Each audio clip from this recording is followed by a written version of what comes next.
안녕하세요. 생활인의 시계 김생활. 그리고 GMT 코리아 이상호입니다. 오늘은 시계의 역사에서 차지하는 비중이나 네네. 시계 만듦새나 네. 개성으로 보나 꼭 네. 한번 다뤄졌어야 하는데 전통의 하이엔드 브랜드 중에 하나죠. 네. 지가르 페레고. 시계 네. 좋아하시면은 모를 수는 없는 브랜드. 아, 그렇죠. 인데. 네. 제라드 페리곤 항상 브릿지 있잖아요. 네. 이 3 골드 브릿지. 요 마크가 사실 이제 너무 인상이 많이 박혀 있어서 이름은 늘 이제 그 로고와 함께 이제 익히 알고 있었는데 제라드 페리고 하면은 하이 컴플리케이션 모델을 또 빼놓을 수가 없으니까 네, 그런 모델도 한번 살펴보고 싶고 해서 네. 오늘 겸사겸사 해. 잠수함 같은 브랜드이기도 했어요. 그동안. 아, 네네. 좀 약간 슬픈 일이에요.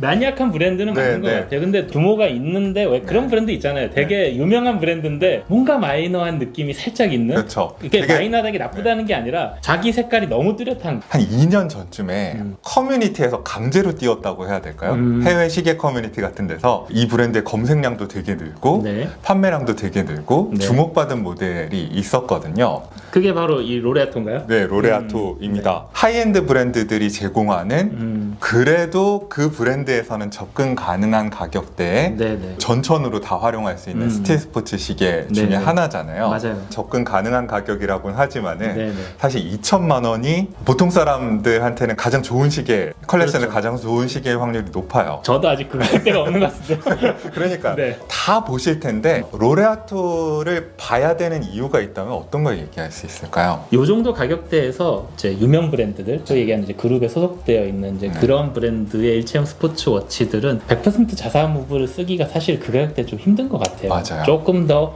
이제 가격대가 올라가야 100% 모르겠어요. 그것도 100%로 할 수 있을지 모르겠는데 어쨌거나 네네. 그러니까 브랜드의 정체성을 반영한다고 할 수 있는 예, 그런 어느 무브먼트를 정도 그런 무브먼트가 들어가려면 좀 가격대를 더 써야 되는데 그래도 2000 초반대에서 어떤 이 브랜드의 독자적인 무브먼트 네. 그런 것들을 좀 경험할 수 있다는 측면. 같은 가격대의 아, 경쟁 브랜드들이 맞아요. 다 보석 브랜드예요. 전통의 시계 브랜드.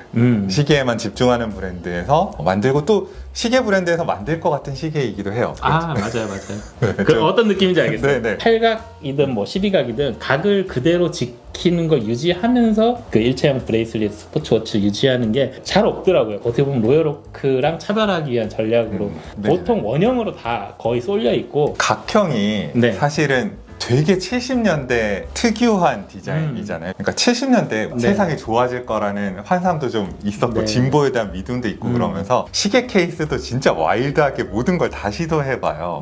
로얄오크는 진짜 잘 자리 잡은 경우고 네. 대부분 많이 시도됐던 디자인들이 보면 지금 보면은 네. 아 너무 괴짜 같은데? 라는 느낌이 드는 게 많아요. 사실 심지어 원에서 벗어나면 대부분 실패죠. 네, 그래서 로레아토는 그렇지 않다는 거. 오히려 어떤 원형 시계보다도 더 단정하고 좀 네. 어떻게 보면 보수적으로 느껴지는 그런 네, 디자인인 것 같다는 게 재밌는 지점이고 정통성, 근본성에 대한 이야기를 많이 하지 않을 수가 없는데 역사적으로 살펴보면은 1세대에 속하는 아, 이 오래됐죠, 오래됐죠. 계열의 1세대 로얄오크가 72년에 나왔고 3년 뒤에 로레아토가 나오는데 그게 노틸러스보다도 앞이고 맞아요. 인제니어보다도 앞이고 그러니까 젠타가 자기 스타일을 반복하기 이전에 다른 디자이너가 우리는 이런 식으로 해석해볼까 라고 이렇게 접근한 네네. 첫 번째 사례라는 점에서 가장 비슷한 케이스는 저는 바쉐론 콘스탄틴의 222 네. 그 222 그거를 꼽고 싶은데 이 디자인 처음 봤을 때 첫인상이 어떠셨나요? 각이 졌는데 되게 부드럽다. 그러니까 이게 양면성이 좀 있는 것 같아요. 네. 그러니까 로얄오크는 정말 엣지가 있거든요. 네. 보면은. 근데 이 시계는 이 모서리를 되게 마감을 좀 부드럽게 다 다듬어 놨어요. 거의 네. 대부분. 그리고 이 러그 꺾이는 부분 있잖아요. 이런 부분도 굉장히 부드럽게 잘 다듬어져 있어서 되게 우락부락하고 근육질 같은데 안에 되게 섬세한 면이 있어요. 전반적으로 디테일이. 그래서 뭔가 이게 42mm거든요. 네. 제가 차고 있는 게. 근데 뭔가 날렵해요. 맞아요. 이게 작아 보인다고 할 수도 없거든요. 네. 제 사이즈로 보이긴 하는데 네. 뭔가 날렵해요. 저는 이걸 어떻게 이해하냐면은 네. 각 주고 나사 통과시키고 이런 것들이 보기에는 멋있는데 시계를 투라치로 만들 때 별로 좋은 디자인은 아니라고 생각하거든요. 아. 각을 주면서 여유 공간으로 만들어 버리면은 네. 다이얼을 보여줄 수 있는 공간을 줄어들죠. 그걸 차지해 버리니까 사실 안 좋은 디자인이에요. 기능적으로. 네. 그래서 저는 진짜 투러치의 입장에서 이 디자인을 재해석해 봐야 되겠다라는 게 아마 로레아 로레아토의 디자이너한테는 있었을 것 네네. 같아요. 그래서 각을 주되 완전히 베젤의 사이즈를 줄여가지고 시계 유리가 꽉 차게, 맞아, 다이얼이 맞아. 꽉 차게 이렇게 이게 보이게 만들고. 지금 디자인은 조금 넓어졌어, 솔직히. 네, 얘기하자면. 조금 넓어지게. 조금 넓어졌는데 네. 이게 그 맥락을 이해하려면 이 초기 디자인 있죠. 네네. 초기 디자인 보면은 이게 굉장히 좁다 보니까 네. 거의 원에다가 각을 더한 느낌? 지금은 각에다가 원을 더한 느낌이 조금 더 있긴 하거든요. 이게 로레아토라는 이름도 얘기를 해봐야죠. 아 맞아.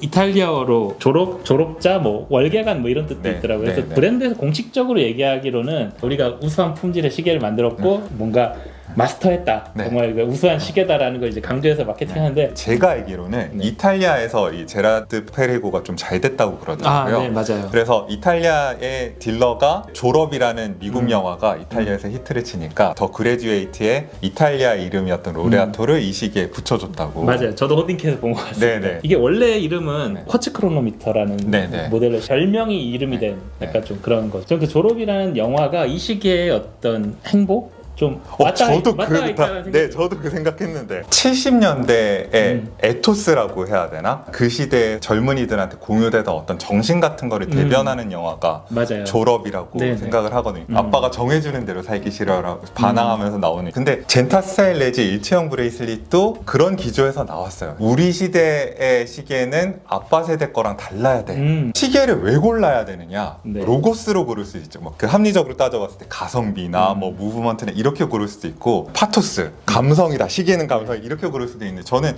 에토스도 되게 중요하다고 생각하거든요.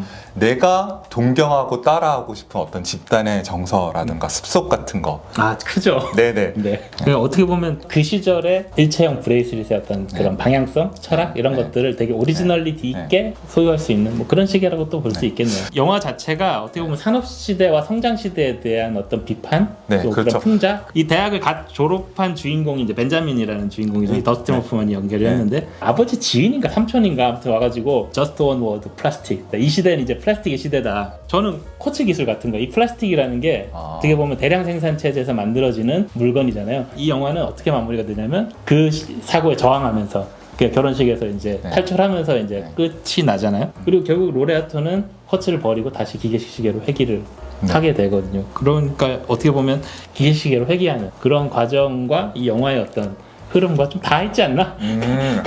너무 나갔나? 재밌는 거는 로레아토가 90년대 부활하면서 3000번대의 전설적인 인하우스 무브먼트가 들어가는데 이게 오버시즈라는 바셔론 콘스탄틴의 주력 스포츠 시계가 나오기 시작하는 시점이랑 겹칩니다. 무브먼트도 같아요. 네, 그래서 아직 현행 로레아토 컬렉션에도 이따 살펴보겠지만은 3000번대 무브먼트가 그 시절에 또 무브가 쓰입니다. 있죠. 그래서 네네. 확실히 뭐 무브의 어떤 차별화에서 오는 또 재미가 시계에는 분명히 있으니까요. 이 예산에 들어오신다면은 어떤 거 고르실 것 같아요? 로레아토 중에서? 저는 크로노그래프 고를 것 같습니다. 저도 그래요. 사실 크로노가 제일 매력적이에요. 뭔가 가격대도 그렇고 상승폭이 크지 않을 뿐만 아니라 팔각의 이 디자인이 이 푸셔의 또 디자인이랑 잘 또 맞물리는 부분이 있어서 뭔가 예전에 산토스에서도 좀 그런 거 느낀 적이 있는데 약간 이 스패너 같지 않나요? 네, 맞아요. 그리고 이 디자인을 살릴 수 있는 조금 더 남성적인 크라운 느낌은, 가드가 들어가고 그런 이 푸셔라든지 이런 것들이 좀 아까운 것 같아요. 이걸 없이 그냥 가져간다는 게 좀 아까운 것 같아요. 그러니까 이 디자인에 더 잘 어울리는 기능인 저는 크로노그래프가 아닌가. 물론 뭐 두께라든지 뭐 무브먼트를 볼 수 있다든지 이런 부분에 또 장점이 있기는 한데 또 42잖아요. 둘 다. 저는 기본 모델은 크로노보다 그래도 좀 작아야 된다라고 생각을 하거든요. 38mm가 있긴 있죠. 네, 코퍼 색상인가 그랬던 것 같아요. 되게 멋있긴 한데. 같은 사이즈면 크로노그래프가 이득 아닌가? 네. 그 두께도 1mm, 1.5 정도 늘어나는 건데. 그렇죠. 기능이나 스타일로 얻는 이득이 더 큰 것 같아요. 잃는 것보다. 대부분의 경우에 진짜 유명한 그 시계들도 크로노그래프 들어가면은 약간 한 대 맞은 것처럼 디자인이 이렇게 돼요. 크로노그래프 들어가서 더 예쁜 게 잘 없거든요. 더 예쁘죠. 그리고 이 색상도 크로노그래프만 있잖아요. 펜더. 이 펜더에 또 블루 핸즈. 이거 진짜 잘 없거든요. 인덱스도 블루고 되게 유니크해요. 이 다이얼 색 컬러 조합 자체가. 그 얼마 전에 오메가도 봤지만은 인덱스가 그냥 검은색이거나 시분층이 검은색이면은 물론 오메가 가격대에서 말이 되는데 이제 하이엔드에서 한쪽에서 검은색으로 칠한 인덱스나 시븐침이 조금 맞는 건가 싶을 때가 있어요. 근데 요 열처리 블루는 또 그 자기만의 느낌이 있잖아요. 그래서 그 반짝반짝하는 네, 그런 반짝반짝한 이런 게 있어서 네, 되게 산뜻해요. 네. 그리고 또 저는 굉장히 인상적이었던 게 이게 수영장 같은 데 가서 차고 들어가서 실수로 눌렀다. 그러면 빠이빠이. 그렇죠, 거예요. 그렇죠. 네. 굿바이인데 얘는 그렇게 무책임하지 않습니다. 네네. 잠글 수 있게 잠글 수 다 있게. 만들어놔서 오히려 하이엔드로 갈수록 우리는 그런 거 하기엔 너무 쿨한 브랜드야 이러면서 넘어가 버리는데 얘는 진짜 쓸 수 있게 네네. 했다는 거. 그리고 저는 이 잠그는 게 꼭 네. 방수뿐만 아니라 네. 디자인이 달라지잖아요. 네, 그렇죠. 그런 것도 좀 멋있는 것 같아요. 네. 이렇게 뽑았을 때랑 채웠을 때랑 디자인도 좀 다르니까. 무브먼트도 얘만 다릅니다. 다 1800 계열을 수정하거나 뭐 더 예쁘게 장식하거나 이런 식으로 하고 심지어 스켈레톤으로 가도 1800을 네. 핸드 피니시로 다 이렇게 뚫어가지고 이렇게 바꾸는데 네. 얘만 94년부터 쓰고 있었던 3000번대 무브먼트에 모듈 올려서 한 거거든요. 네. 3000번대 무브먼트가 오버시즈가 썼다는 그런 역사도 있긴 하지만 3mm대예요. 출발 두께가. 거기다가 모듈형 크로노그래프를 올렸으니까 100m 방수에 이렇게 다 잠기는 시스템인데 두께가 12mm대거든요. 모듈형 크로노그래프니까 두께를 줄이는 건 뭐 쉬운 거지라고 하지만은 그래서 이만한 모듈형 크로노그래프 있어라고 쉽지 않죠. 예, 이 12mm의 100m 방수는 진짜 힘든 겁니다. 저는 그때 리뷰할 때 네. 3N즈 기본 무브에다가 모듈 올린 줄 알았는데 네, 네. 아예 베이스 무브가 다르네요. 그렇죠. 기본인데 옛날에 울트라 씬으로 유명했던 3000번대. 그래서 더 얇은 무브먼트라서 이제 네, 네. 일부러 그걸 선택을 네, 했다고 볼 수 있고 뭐 네. 사실 기계식 시계에서 오래된 무브먼트가 네. 사용됐다는 게 흠은 아니잖아요. 오히려 네. 때에 따라서는 왜 검증됐다. 옛날 거 안 썼냐, 그때 네, 그거 네. 안 썼냐라고 네. 또 뭐라고 하시는 분들도 있으니까 네. 또 예전 무브먼트의 그런 감성을 느끼기엔 또 좋긴 한데 다만 이게 캐스백이 가렸어요. 막혀 있어요. 솔리드백으로. 이게 이게 너무 하이엔드 아쉽더라고요. 브랜드들이 특징인데 네. 무브먼트가 시계 컨셉에 비해서 좀 완벽하지 않다라는 생각이 들면은 아예 가려버리더라고요. 그 파테필 골든 일립스 같은 것도 무브먼트 예쁜데 아니 사실 충분한데 우리 그러니까. 입장에서 충분한데 근데 가려버리잖아요. 얘도 모듈형 크로노그래프니까 뒤에서 구동하는 게 보이지 않는다는 게 네. 본인들 입장에서 완벽하지 않다. 그냥 가려버리자라고 네. 생각했던 것 같아요. 3엔즈 같은 경우에는 1800번대 더 신형의 무브먼트가 들어가는데 이것도 4mm대 무브먼트긴 해요. 네네. 그래서 100m 방수에 두께를 10mm대로 잡아놓긴 했거든요. 더 얇게 만드는 브랜드도 있긴 한데 네. 폴로 같은 경우에는 네. 얇게 만들 수 있는 이유가 네. 이게 완전 베젤이 얇고 평면이잖아요. 완전 네. 깎아냈잖아요. 근데 이거는 어쨌거나 네. 이런 입체적인 팔각 베젤이 들어가려면 높이가 생길 수밖에 네. 없잖아요. 이 높이를 감안했을 때는 사실 굉장히 네, 그렇죠. 선방한 유리도 거죠. 도명이고 베젤도 슬로프가 져 있는데 그런 걸 다 살리면서도 두께를 이 정도로 만든 거는 네네. 그래서 체감 두께가 되게 얇은 시계다.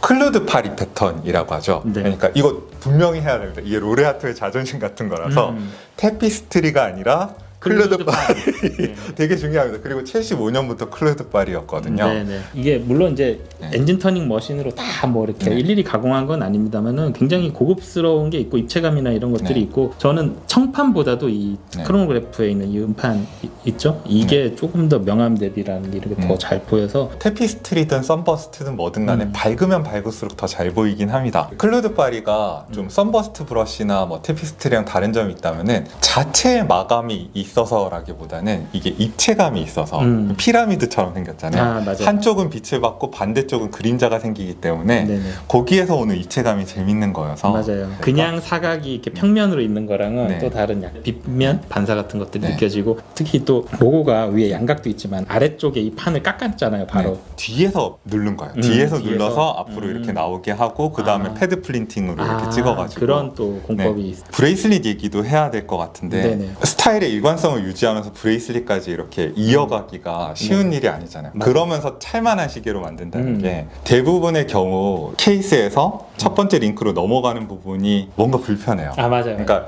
일체감을 위해서 여기를 고정시켜 버리면은 위아래 길이가 너무 커져가지고 이렇게 돼버리죠. 네. 그 손목에서 떠버리는 그런 현상이. 뭐라고 얘기는 안 어떤 모델을 얘기는 하는데 알 것 같아요. 뭔지. 네네. 요건 잘한 게 일관성도 유지되면서 손목에 탈 수 있게. 그러니까 거기서 움직이는 범위가 굉장히 넓더라고요. 굉장히 넓으면서 그러면서 유격처럼 안 보이는 게 실제 착용하는 경험을 생각하고 만든 것 저도 같아요. 브레이슬릿 디자인 굉장히 잘 네. 했다고 보는데 여기 네. 떨어지는 라인도 굉장히 예쁘게 떨어졌고 네. 브레이슬릿이 막 정확하게 맞춰져 있는 브랜드가 있고 유연하게 맞춰져 있는 브랜드가 있는데 얘는 유연한 쪽인 것 같아요.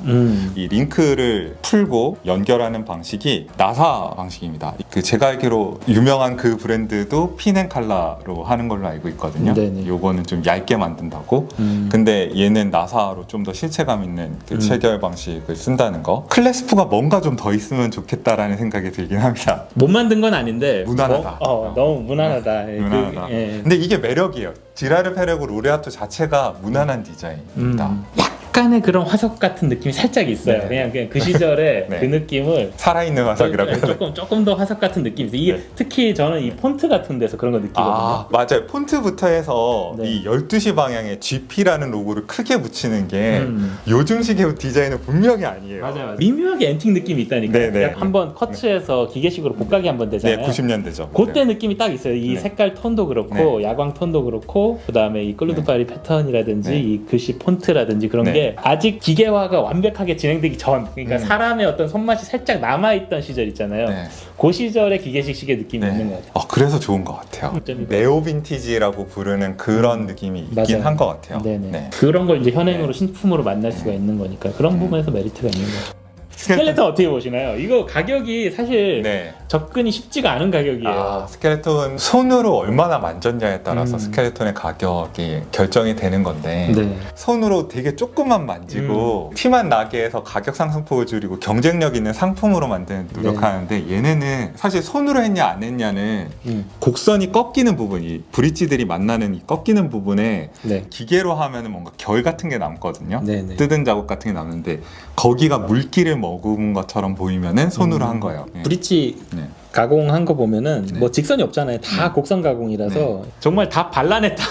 뭘 어떻게 표현해야 되지? 네. 장자에 보면은 네. 이렇게 뼈랑 네. 살이랑 발라내는 사람 나오잖아요. 네. 잘 발라냈어. 네. 그래서 로터까지 또 다 네. 뚫어놔서 이렇게 차고 다니다 보면은 네. 뒤에 로터가 돌아가는 어떤 그런 느낌이라든지. 요새 울트라씬 이런 걸로 다 가면서 스켈레톤화 했는데도 입체감이 별로 없는 시계들도 많거든요. 근데 얘네는 브릿지가 몇 단으로 돼 있어요. 층이 져 있어서 로터 모양도 사실은 브릿지랑 비슷하게 만들어서 네네. 이제 한 4단계의 높이가 다른 브릿지가 이 스켈레톤 무브먼트 사이에 끼워져 있는 것 같은 느낌이어서 더 입체감이 있다고 해야 될까?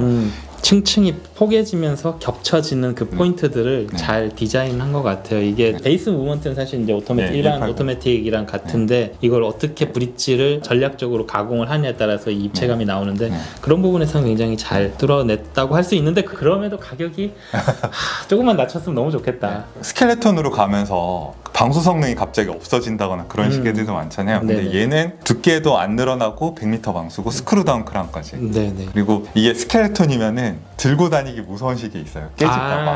네네. 근데 여기 세라믹 베어링 들어가는 특유의 이 단방향 로터 시스템. 단방향인 것도 얘기를 해야 되겠네요. 사실은 럭셔리 시계 하이엔드 이쪽으로 가면 단방향 로터가 잘 없잖아요. 그쵸. 근데 얘네는 3000번대 시리즈 때부터 지금의 1800까지 다 단방향이에요.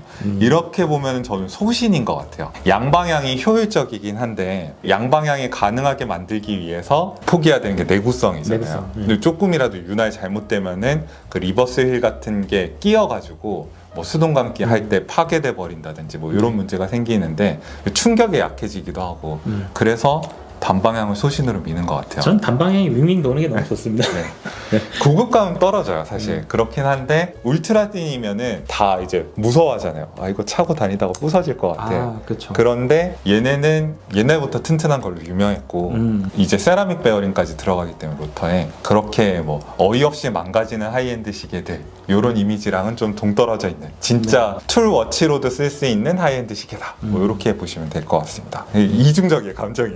아, 왜 단방향이야? 아, 단방향에서 좋다. 뭐 여러 얘기를 했는데 저는 네. 뭐 얘기하다 보니까 나온 거긴 하지만은 네. 어쨌거나 그 네오 빈티지의 느낌, 네. 네. 신품으로 구입할 수 있는 그때 그 감성, 그게 제일 포인트인 것 같아요. 뭐 네. 디자인이나 워낙 뭐 이런 것들은 일반적인 뭐 스포츠워치 범주에 다 네. 들어가는 거니까요. 로레아토 얘기는 이 정도 하면 되는 거죠? 아, 네네. 네네. 충분히 많이 한 것 같습니다. 네. 오늘 다룰 게 콘스탄트 포스. 아, 어려웠습니다. 네.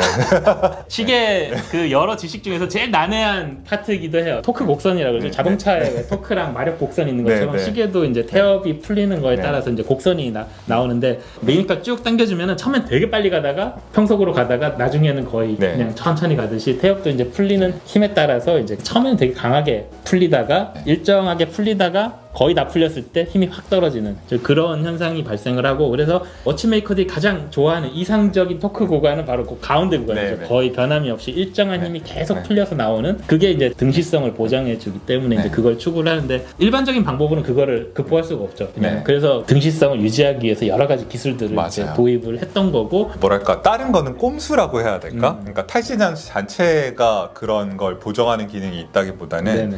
사후적으로 보정하는 느낌이잖아요. 근데 얘는 탈신장치 자체가 일정한 토크를 보장한다.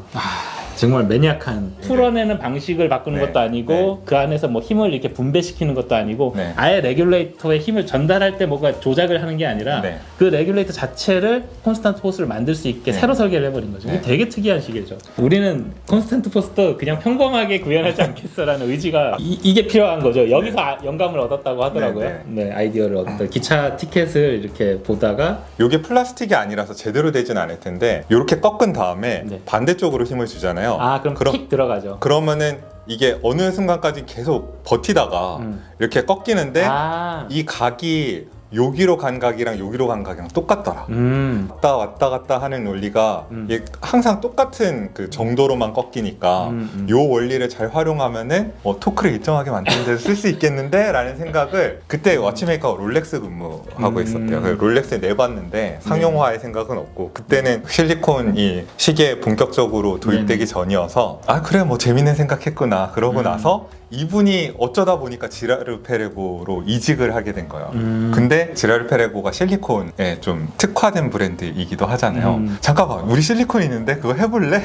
라는 생각으로 이어지게 된 거죠. 진짜? 이렇게 된 거예요. 네가 말하는 이거 구현할 수 있을 것 같은데 이렇게 해서 개발에 착수했다고 하더라고요. 너무 재밌어요, 이런 거. 네네. 보면은 이게 5번째 휠이 있잖아요. 5번째 휠에서 밸런스로 전달을 하는데 중간에 이제 머리카락보다 얇은 실리콘 블레이드가 네네. 중간에 들어있어서 맞아. 걔가 버클링을 하면서, 얘는 버클링이라고 부르더라고요. 이렇게 왔다 갔다 하는 거. 버클링을 하면서 레버가 왔다 갔다 하는데 두 개의 이스케이프 휠에 이 레버가 탁탁 치면서 그 속도를 조정하는 그런 시스템인데, 얘네가 그 올라갔다 내려갔다 하는 게 일정한 힘으로 이렇게 가니까 뭔가 파도 치는 듯한 그런 느낌이 나더라고요. 보기에도 예쁘고. 네네. 요즘 한 파워리저브 40시간, 네네. 50시간 무브먼트는 등시성 생각할 필요 없어요. 그렇죠. 근데 문제는 뭐냐면 롱파울이죠. 7일. 네. 7일 가는 거는 한 처음에 2, 3일만 쓸만해요, 사실. 그 다음에 나머지 4일은 좀 자유롭게 가죠. 공통적으로 걷는 문제점이 파워가 일정하지가 않아서 네. 오차가 발생하는 구간들이 좀 있는 거죠. 네, 그래서 파워리저브 긴 시계들이 코스크 인증도 없어요. 사실 자신 없는 거죠.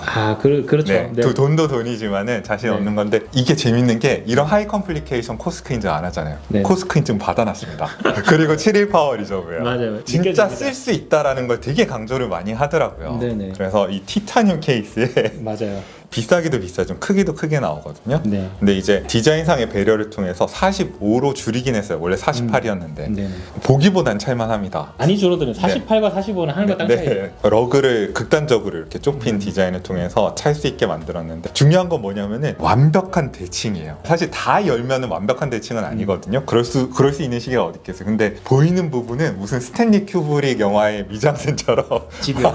완벽한 대칭이에요. 네. 정말 집요함이 느껴지는 네. 대칭입니다. 네. 대칭도 대칭이고 이 뒷면에 보면은 가운데 네. 일렬로 이렇게 쫙 들어선 기어.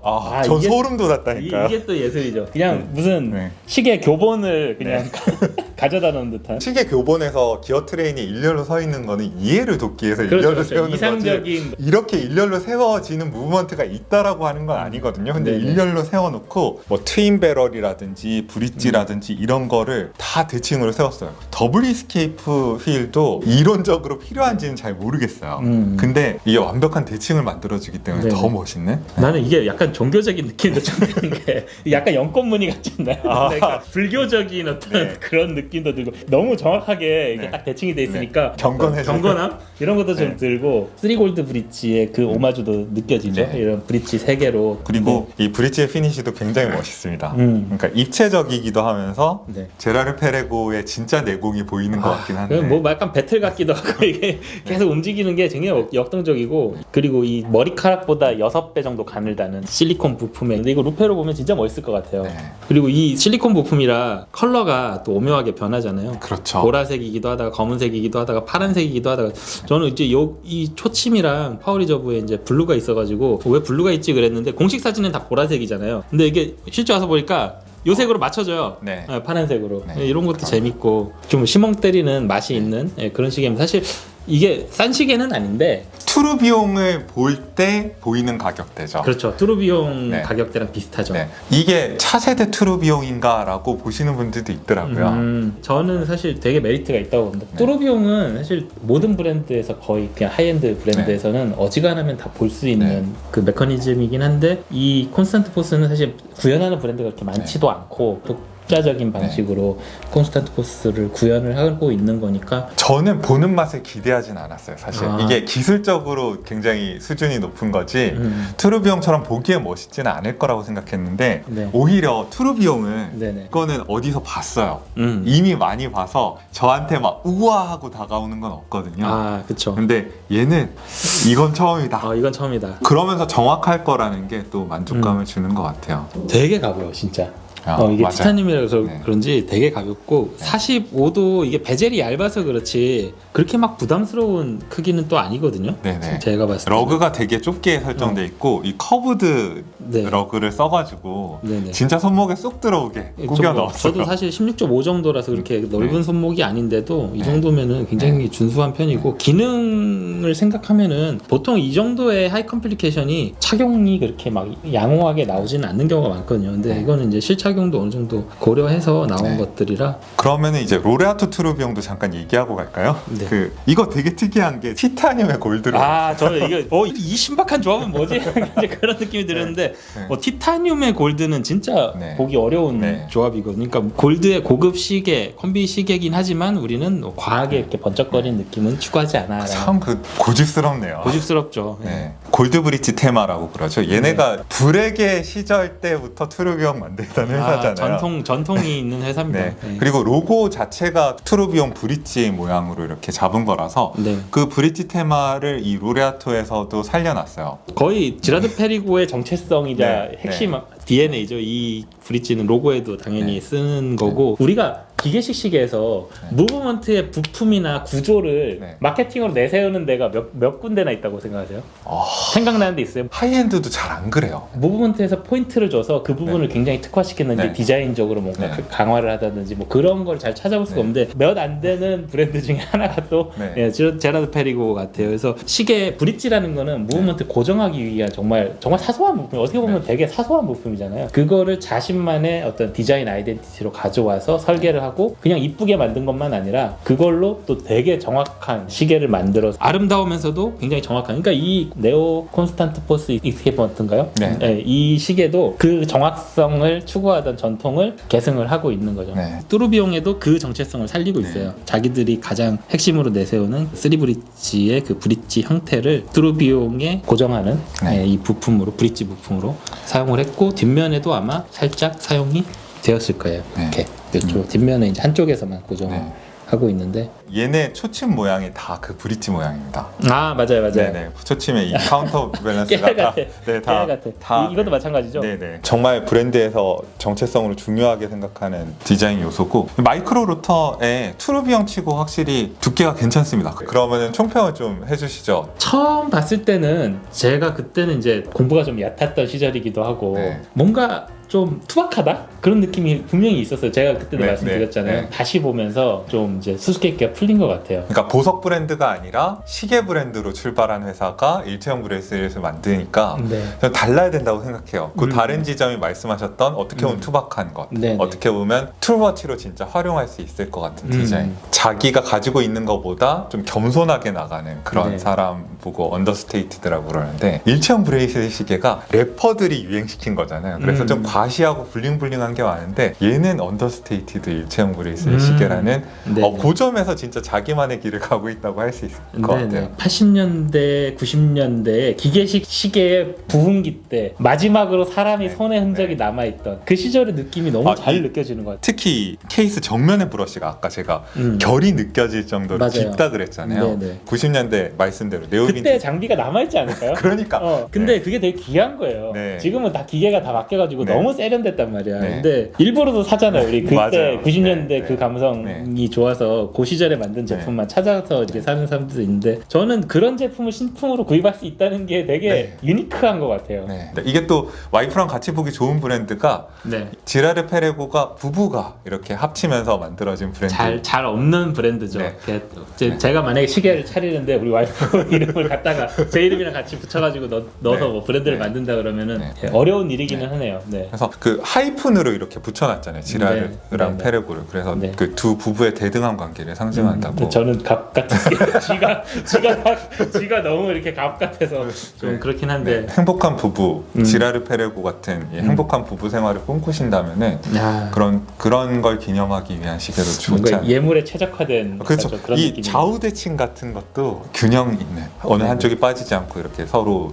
대등하게 상호작용하는 그런 바람직한 부부의 모습을 형상화하고 있다고도 해석할 수 있을 것 같아서, 오늘 와치쌤 원더스 하기 전에 이제 또 출발이네요. 나 걱정돼. 그러면은 또 좋은 시계와 함께 찾아뵙도록 하겠습니다. 지금까지 저는 생활인의 시계 김생활, GMT 코리아 이상우였습니다. 감사합니다. 네.